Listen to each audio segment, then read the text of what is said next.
नमस्कार. अंगारकी चतुर्थीनिमित्त खास लघुलेख. देवाचं घर. 1 महिना झाला होता जेमतेम. पोस्टमन काकांची बदली होऊन नवीन विभाग होता छान. देवलोक सोसायटी. पत्रावरचा पत्ता नीट परत बघितला त्यांनी. श्री शंकरराव तांडवकर, कैलास बंगला, देवलोक सोसायटी, कांचनगंगा नगर, हिमालय 1000001. आपल्याच मनाशी बोलत पोस्टमन काकांनी ढगातून मार्गक्रमणा सुरू केली. देवलोक सोसायटी होती बाकी गमतीशीर. पृथ्वीनगरसारखा घाम उकाडा असा त्रास काही नाही. नवीन साहेब आले महिन्यापूर्वी अचानक. श्रीयुत म जीव घेणे आणि तडकाफडकी बदली केली त्यांनी आपली. काही कारण नसताना, काही पूर्वसूचना न देता. असो, आपण काय नोकर माणूस. सगळ्यांचे प्रशस्त बंगले होते देवलोक सोसायटीत. बंगले कसले, महालच ते. आणि प्रत्येक बंगल्यात एखादा तरी पाळीव प्राणी असायचाच. पण साधेसुधे नेहमीचे पाळीव प्राणी नाहीत हा. ते फक्त दत्तात्रय तीन तोंडे. त्यांच्या बंगल्यात 4 कुत्रे होते. बाकी त्या दुर्गादेवी असुरमारे, त्यांच्याकडे चक्क वाघ होता पाळलेला. कैलास बंगल्याच्या फाटकावर पण पाटी होतीच. नंदीपासून सावध राहा. मूळचे पुण्याचे असावेत. पोस्टमन काकांनी कयास केला. फाटक उघडून आत बंगल्याच्या दाराशी पोचेपर्यंत सगळीकडे बर्फच बर्फ. सगळेच्या सगळे देवलोकवाले जरा चक्रमच दिसतात. बर्फाच्या एका छोट्या शिखरावरून दुसऱ्या शिखरावर उड्या मारत होता एक लहान मुलगा. तेही मोरावरून. कार्तिक का कायचं नाव होतं त्याचं. वरांड्यात पोचले काका आणि पेन शोधू लागले.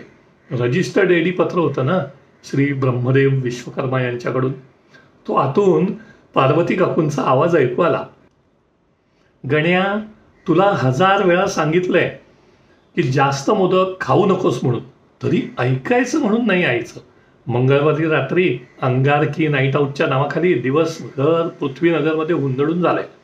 दातांच्या कण्या करते मी की ते जंक मोदक खाऊ नकोस. आता बस, पोट वाढतंय म्हणत. सुटेल नाही तर काय. बरं, जरा काही मैदानी खेळ खेळावेत तर नाही. सदैव बघावं तेव्हा याच्या हाती माऊस. ह्यांना तर काही म्हणून सांगायची सोय नाही. स्वतःच एवढा पसारा घालतात. परवा एकदा खुशाल गळ्यातला साप लादीवर सोडून बसले होते. पारीव असला तरी आलेले पाहुणे दचकतातच ना. बरं, मित्रपरिवार म्हणाल तर भूतबधी त्यांच्यापेक्षा असे एक नग. काय ती किंगफिशर ब्ल्यू विषाची सवय लावून घेतली आहे आणि मग बसतात अंगभर राख पावडर फासून. आग होते म्हणून. तरी बरं, स्वतःच त्या गंगेला डोक्यावर बसवून ठेवलंय.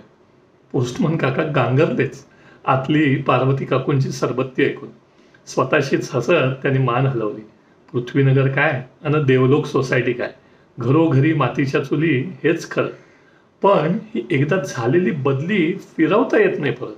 तेव्हा ठेविले अनंते तैसेची राहावे असं म्हणत ते कामाला लागले कैलासवासी होऊन. लहानपणी आजोबांनी दिलेल्या मौलिक माहितीपैकी एक म्हणजे देवाचं घर. शेजार पाजारचे एखादे आजोबा आजी दिसेनासे झाले की मी माझ्या आजोबांना विचारायचो, कुठे गेले ते आजोबा? आणि माझ्या आजोबांचं उत्तर असायचं, देवाघरी.